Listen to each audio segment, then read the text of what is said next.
Hello friends, आप देख रहे हैं एग्ज़ाम कंपटीशन। आज है 16 अगस्त 2020। जो भी इम्पोर्टेंट करंट अफेयर है उसकी डिस्कस करेंगे। चलिए शुरू करते हैं। उत्तर कोरिया के प्रधानमंत्री कौन बने? टिम टोक हुन। उत्तर कोरिया के प्रधानमंत्री टिम टोक हुन बने। टिम टोक हुन को जेई रियोंग के स्थान पर नियुक्ति की गई। मोबाइल लैब लबाइक मोबाइल लैब लबाइक का शुभारंभ किया गया। वाराणसी कौन से राज्य के अंतर्गत आता है? उत्तर प्रदेश। 14 अगस्त 2020 को प्रधानमंत्री नरेंद्र मोदी के संसदीय क्षेत्र वाराणसी में मोबाइल लैब लबाइक का शुभारंभ किया गया। कौन Sunfeast India run as one के ब्रांड एम्बेसडर बने? Eliud Kipchoge. Eliud Kipchoge Sunfeast India run के ब्रांड एम्बेसडर बने। 14 अगस्त 2019 के बीते साल वियना में 2 घंटे में मैराथन पूरा करके नया और ग्लोबल आइकॉन एलाउड किपचोंगे एम्बेसडर के तौर पर सनफिश इंडिया रनेज वन मूवमेंट से जुड़ गए हैं। ये मूवमेंट प्रोकेम इंटरनेशनल का सबसे बड़ा नागरिक केंद्रित अभियान है। यह अभियान 28 राज्यों 8 केंद्र शासित प्रदेशों दुनिया भर में रहने वाले भारतीय शामिल होंगे।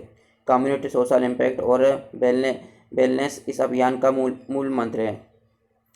इस मूवमेंट की शुरुआत 15 अगस्त 2020 से होगी।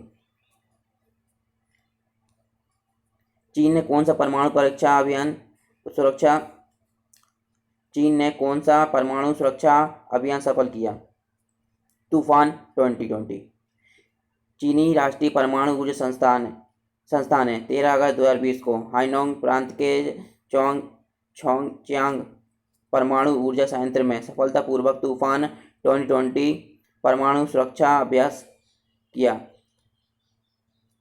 आयुष मंत्रालय ने रोग प्रतिरोध क्षमता बढ़ाने के लिए जागरूकता अभियान की शुरुआत की। उस अभियान का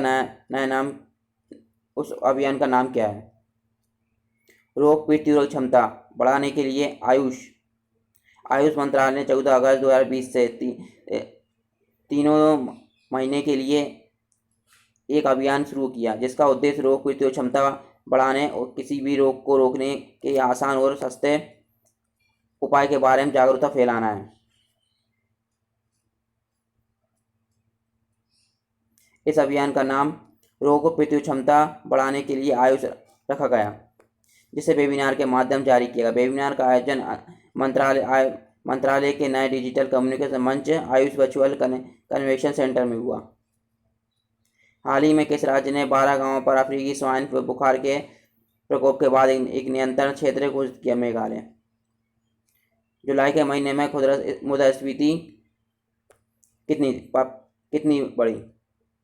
6.93%। खुदरास्फीति जुलाई में बढ़कर 6.93% हो गई है, जो मुख्य रूप से खाद्य पदार्थों की अधिक कीमतों के कारण थी।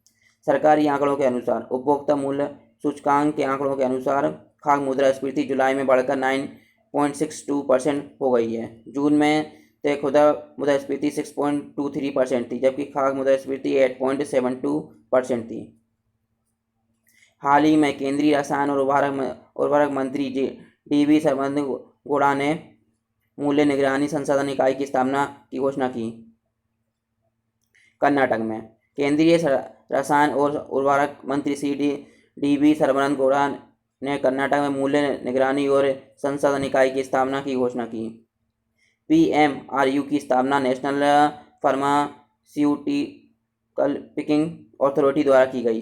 फार्मास्यूटिकल्स विभाग, रसायन और उर्वरक मंत्रालय, भारत सरकार, कर्नाटक राज्य औषधि नियंत्रण विभाग के सहयोग से। विश्व छिपकली दिवस हर वर्ष मनाया जाता है 14 अगस्त को। विश्व छिपकली दिवस हर साल 14 अगस्त को मनाया जाता है। हाल ही में चुनकारा राम कुट्टी का निधन हो गया। वह एक था कवि और गीतकार चुनकारा राम कुट्टी, जिन्होंने वर्ष 1983 में फिल्म एगाने नी मरक्कम के लिए रोमांटिक हिट गीत देवदारू पुतू के साथ संगीत प्रेमियों के दिल में एक विशेष स्थान बनाया। उनका हाल ही में निधन हो गया है। हाल ही में हरमल मिर्च को किस भारतीय राज्य में जीआई टैग मिला? गोवा के पारंपरिक त्यौहार से डिश खोजे मसालेदार हरमल मिर्च और मंडोली केले ने भौगोलिक संकेत दृष्टि से भौगोलिक संकेत टैग प्राप्त किया। खोजे को कक्षा 30 में गिरने वाले खाद्य पदार्थों और कक्षा 31 के तहत मोइरा केले में जीआई टैग मिला। हाल ही में भारतीय तटरक्षक ने एक अपतटीय गश्ती पोत लॉन्च किया। सार्थक। भारतीय तटरक्षक बल के लिए एक अपतटीय गश्ती पोत का लॉन्च किया गया और एक भारतीय तटरक्षक जहाज सार्थक को फिर से नामांकित किया गया। गोवा शिपयार्ड लिमिटेड में आयोजित लॉन्चिंग समारोह नई दिल्ली में तटरक्षक मुख्यालय से वीडियो कॉन्फ्रेंसिंग के माध्यम से आयोजित किया गया था।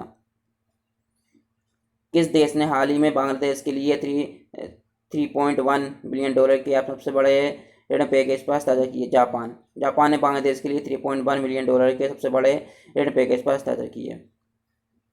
हाल ही में नासा के गृह शिकारी, जिसे TES ट्रांसिंग एक्सप्लेनेट सर्वे सैटेलाइट कहा जाता है, ने नए एक्सक्लेनोसेट्स पाए 66। नासा के प्लैनेट हंटर को TESS कहा जाता है, जिसमें 66 नए एक्सोप्लैनेट्स पाए गए हैं। भारत ने किस देश की सबसे बड़ी नागरिकता बुनियादी ढांचा परियोजना के लिए 500 मिलियन अमेरिकी डॉलर की सहायता की घोषणा की? मालदीव। भारत ने हाल ही में मालदीव की सबसे बड़ी नागरिक बुनियादी ढांचा परियोजना के लिए 500 मिलियन डॉलर को वित्तीय सहायता की घोषणा की है। DIAT ने फेस मास्क, पवित्र पति और एंटी माइक्रोबियल बॉडी सूट औषधि तारा विकसित किया। पुणे स्थित defence institute of advance technology ने पवित्र पति नाम का एक बायोडिग्रेडेबल फेस मास्क विकसित किया। महिला बेसिक विकास समृद्धि, जिसे हाल ही में खबरों में देखा गया था, किस देश की एक पहल है? संयुक्त राज्य अमेरिका। महिलाओं के आर्थिक विकास को बढ़ावा देने के उद्देश्य से 2019 में संयुक्त राज्य अमेरिका द्वारा महिला वैश्विक विकास समृद्धि की पहल शुरू की गई थी। भारत में वार्षिक अंतर्राष्ट्रीय महोत्सव IFI कहाँ आयोजित किया गया था? Goa. International film festival of India Goa में हर साल नवंबर के महीने में आयोजित होने वाला एक वार्षिक फिल्म समारोह है। गोवा के मुख्यमंत्री प्रमोद सावंत ने पुष्टि की है कि फिल्म महोत्सव इस साल 20 से 28 नवंबर के बीच गोवा में कार्यक्रम के अनुसार आयोजित किया जाएगा। ये उत्सव राज्य सरकार के स्वामित्व वाली एंटरटेनमेंट सोसाइटी ऑफ गोवा के सहयोग से फिल्म फेस्टिवल निर्देशालय द्वारा आयोजित किया जाता है। किस केंद्रीय मंत्रालय द्वारा कार्य और शहरी परिवर्तन अमृत के लिए अटल मिशन को लागू किया गया?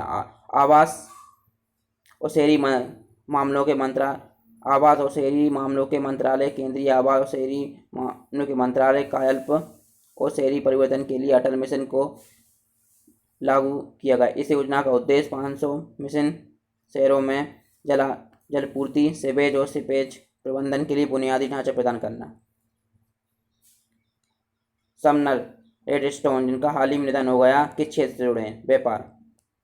अमेरिकी व्यवसायी और मीडिया दिग्गज समनर रेडस्टोन का हाल ही में 57 वर्ष की आयु में निधन हो गया है। मीडिया के क्षेत्र में लंबे कार्यकाल के दौरान उन्होंने CBS और वियाकम सहित एक विशाल मीडिया साम्राज्य का निर्माण किया। वह board of national amusement theatre chain के अध्यक्ष भी थे। रेडस्टोन की आत्मकथा का शीर्षक ए पेंशन टू विन था। अंतर्राष्ट्रीय मुद्रा कोष के वर्तमान प्रबंधन निदेशक क्रिस्टलिना जॉर्जीवा। माइक्रोवेव डिवाइस तुल्य का अनावरण नितिन गडकरी ने किस शहर में किया? नागपुर।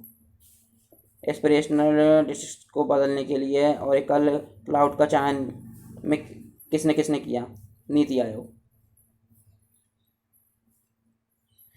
कर्म साथी प्रकल्प योजना किस राज्य में शुरू हुई? पश्चिम बंगाल।